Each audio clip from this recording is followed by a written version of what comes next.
Bienvenue dans ce nouveau podcast. Aujourd'hui, je vais répondre à une question intéressante. Est-il bon d'emmailloter bébé ? Depuis des siècles, dans de nombreux pays, on emmaillote les bébés.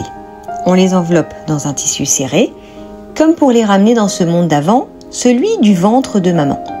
Une pratique ancienne, très belle, encore vivante aujourd'hui, que beaucoup continuent sans vraiment se poser de questions. Mais est-ce vraiment une bonne idée ? Faut-il suivre ce geste hérité du passé ou faut-il y réfléchir à la lumière de notre intuition ? Le doute peut habiter votre cœur de parent et c'est normal. Mais pour choisir, il ne suffit pas de répéter.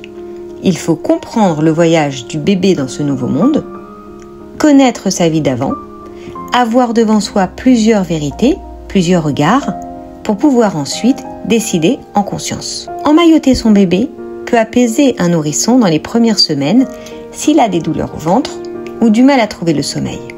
Oui, ce geste peut rassurer et calmer, mais tout dépend de comment il est emmailloté et combien de temps il est emmailloté.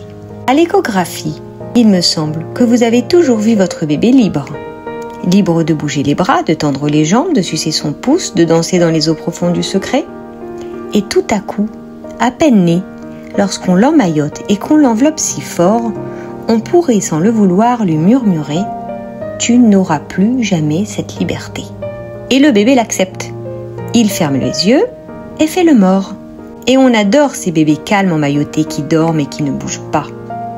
Mais tous ces premiers instants de vie conditionneront sa vie future. L'emmaillotement ne doit jamais devenir une prison de douceur. Il peut être une aide temporaire, un geste ponctuel, un soutien dans les 3 premiers mois, mais toute la journée ? Tous les jours ? Non. Car un enfant a besoin de bouger, de s'étirer, de découvrir, d'apprendre par le mouvement et surtout de sentir que le monde autour de lui ne le contraint pas, mais l'accompagne.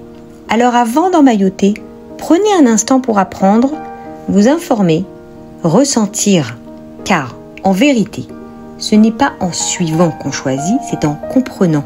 Nous sommes sur Terre pour bouger, pour agir, pour transformer. Voilà pourquoi Hachem, Dieu, a créé l'homme en lui soufflant un souffle de vie qui circule et qui vibre. Vaipach be'apav nishmat chaim. Ce n'est pas un simple air qui est entré dans l'homme, c'est la naissance du mouvement. On est venu au monde pour accomplir une mission précise.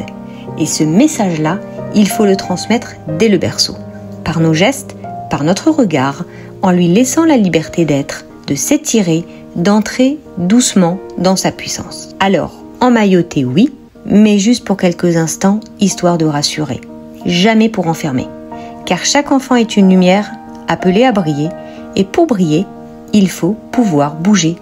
Je vous remercie et à bientôt.